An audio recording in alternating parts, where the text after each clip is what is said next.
Ahoy! The first part of the 2024 roadmap came out today, and it's looking rough. On the other hand, there are strong hints for a console release here, which is interesting, so let's talk about both. What you see here is essentially just Season 5. They said 2024 is a big year, we have massive expectations, a lot we're working on, but we're going to wait a few months to give you these details, well, basically because of what happened with last year's roadmap. And if you look at this roadmap, you will very quickly notice that most of the quote-unquote content we're getting here are either not direct features or are things that are shifted from previous seasons anyways. I'm quickly going to talk about what's behind each individual point, and then we'll talk about the roadmap as a whole a little bit more, because I think we really need to talk about this. First, we have the Crossworld expeditions and the improved group finder. This is kind of a trick here, because they said that this is coming later, but before the next season, like later in this season, but they didn't label this roadmap as Season 5, but rather February to May. So essentially they're saying, look, this is coming at some point next year, so we can put it here as content again, when really this is part of the current season, and I guess this is coming in February, and then the rest is coming later or something. But it's kind of a weird trick to include that again. I find that not very honest in terms of how it's framed. The next one is the season trial, the Winter Runeforge. This is something that was supposed to come out this season. This is a 10-man trial.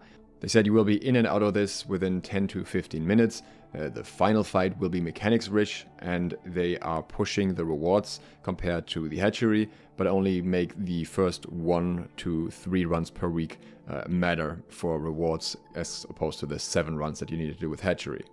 Originally this was meant to have mutators. They previously mentioned that they're considering to not include the difficulty mutators anymore, and they haven't talked about them here at all, so I think it's safe to assume that we're probably not getting them. That is particularly interesting in the context of the stats they released for hatchery today. Here you can see the total number of completions and total number of death, and this indicates that for each clear there's just slightly more than 1 death, and this doesn't say wipe, it says death, unless this is a typo. So most players don't die during hatchery, if like 1 person dying per run, because it's incredibly easy. And I'm very worried that the bar for the Winter Runeforge will be hatchery here, and this will just be another mindless farm, of which we have way too many in the game already. The mutators would have solved this very easily. You could have your stupid easy version, and then you can have a more challenging version, and maybe an even more challenging version, but it does not look like that will be the case. Next we have Season Pass and rewards. This indicates that there's definitely going to be a season. I was kind of thinking with what they're showing here that maybe they're just not calling it a season at all, and they're just saying, okay, we get some additions and we're delaying the next real season, but they are planning to include that. And then we have Gamepad Support. We'll talk about that in a later segment of the video. And at the next point here we have 8 new artifacts. I, again, don't really think that artifacts are content in that sense. I think artifacts can be cool, but I think they need to be tied to new content to really be called new content. Just farming the same mobs that already existed in the game for new items, to me, again, isn't content. What is cool about the artifacts here is that I talked about 2 of them. One is Tempest Fury, a Great Axe that will keep you spinning and spinning when you're in Whirlwind. I think that's very interesting. I like Whirlwind. I think that's fun. And this is the second Great Axe artifact. I guess this one is going to be more for melee players that are actually playing with physical builds rather than the magical Path of Abyss. So I like that. And the other one are some form of gauntlets that build stacks, and these stacks make heavy attacks more powerful. The builds the devs suggested the gauntlets for are Fire Staff and Bow, so I'm assuming that this will be either light or medium gloves. As the next point, we'll get the fully updated main story questline. Again, also something that was delayed from the last season. When it comes to the seasonal events, there will be a new one. Of course, we have a bunch of returning ones like Rabbit's Revenge, Springtide Bloom, but there will be a new event called Year of the Dragon, so probably a Chinese theme, probably somewhere around Ebonscale. This could be pretty cool. They will have a separate Fortune Eternum on that coming soon, and we'll learn more about that. However, knowing how most of the events are currently scaled and handled, I wouldn't expect anything all too massive here. They've also announced that rewards for other current existing events will change. And then there are various ongoing improvements. They want to improve performance further.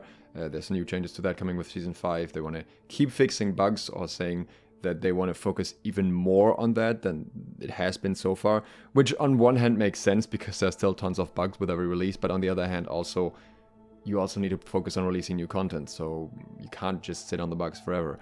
Again, at this point, I'd personally rather see them push more unpolished content, but have more content overall, than trying to polish the few things they have and then still not making it happen anyways. Of course, there will also be more combat balance and more quality of life stuff, and then they said they'll have a lot to talk about in May. Overall, I think most people will agree that this roadmap is very much a letdown. It's not really surprising after the letdown of Season 4 itself, but it's a repeat of the very same mistakes that they made last year, where they just didn't bring any content after the expansion for pretty much half a year, and we're seeing a very similar picture here. Sure, we got an expedition, we're gonna get a trial, there's a little bit more this time, and balance won't be as bad for as long, like it was last year with the muskets especially. That's something that's slightly better, but overall, once again, they're still focusing all of the content of the year into this one specific area, and then the other half ends up looking extremely dry. Once again, there is no mention here of anything PvP related. And at this point, people aren't asking for much. I've seen people just ask for a reskin of the current OPR map. Just make it snowy for winter or something. Just give us something else to look at. Make it a desert map the same way that Brimstone has the secondary arena map. Anything to just break it up a little bit for OPR players. Again, arenas are dying off anyways now because of the changes to the rewards, which, yeah, good call on that. PvP is in shambles. That's just the reality of it, and it hurts so much in a game where the core PvP mechanics are so good. My prediction right now is that maybe with the expansion next year we'll see a new OPR map, and that's going to be their big PvP thing that they hype up. Or maybe we'll see casual wars, which is essentially also reusing current content, which is good. I want them to do casual wars. But it shouldn't really take that long to implement any kind of systems or, again, just visually new maps when they have the resources to do that for other things like PvE content, for example. It just feels very disproportionate. And that brings us to the thing that coincidentally probably also affects PvP the most, which is the full gamepad support. They say that this will come with, I quote, some other changes to the game, and this will be a version 1 where they're looking for feedback. What this will also have is different mappings for ranged and melee, and more targeted UI support so you can use gamepads better.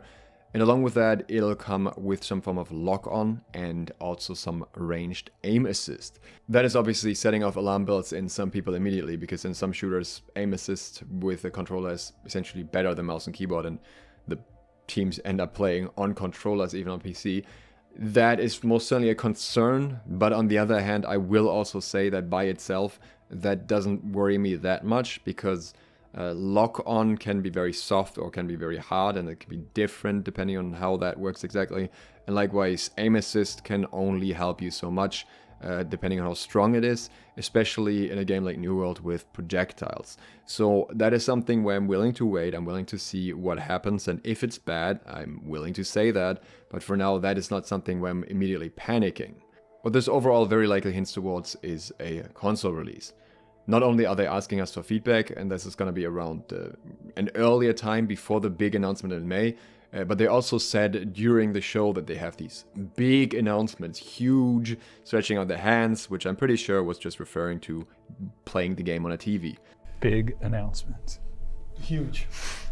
Additionally, for the quality of life stuff, they, for example, mentioned the mass salvage. I always said that a console version for New World seemed unlikely to me in the state that the game was in, because inventory navigation is just absolutely terrible, and that's not something that anyone would want to do on a console, but that is something that they're clearly focusing on at the moment to improve, and let's just say it's rather unlikely that they're just doing that for fun. The combat system of New World itself would work perfectly for controller support, so I could absolutely see this being a thing, and obviously this won't make a lot of sense. They have this prep stage where they're getting some feedback on it, then in May they announce it's going to happen, and it's going to happen with the expansion, whenever that is later in the year.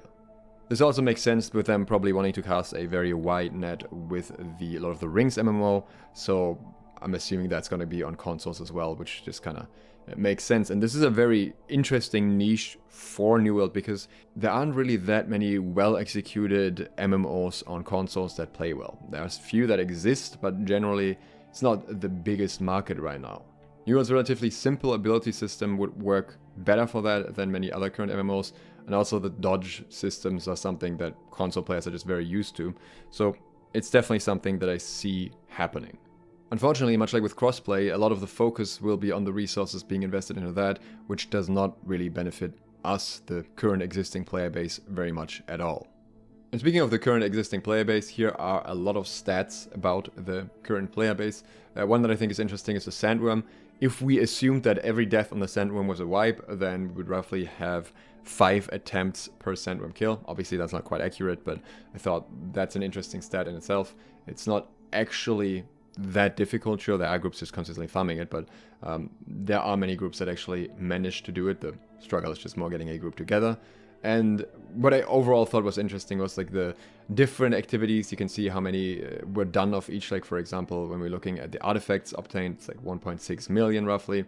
Similar numbers for the activity cards, which is kind of interesting that some people just found an artifact and never completed an activity card pretty much.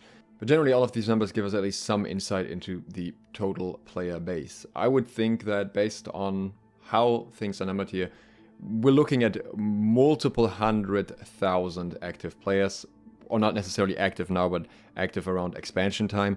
I would say maybe 200, 300,000. It could be off, but that's kind of what I'm getting from these numbers overall. And I think it's also going down based on, for example, the costumes from the Halloween event already. And yeah, I mean, we know it's going down, but that's another indicator of that, with a lot of people just stopping to play again.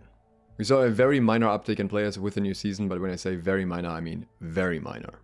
I've already said this before, but with the current trajectory, New World will most certainly not be the only game I'm talking about on this channel, because there's just not enough going on, but there are a few other interesting games, MMOs especially as well, that could likely see a release early in the next year, so if that's the case, then at least that will carry us over until New World has some more to do. If you're interested in any of that, consider subscribing and also clicking the bell, because otherwise you probably won't get notified about non-New World videos. And if you'd like to support me further and get early training tips, you can do so on Patreon. Thanks to all of my patrons who already do exactly that. And thank you for watching. SLOTH out.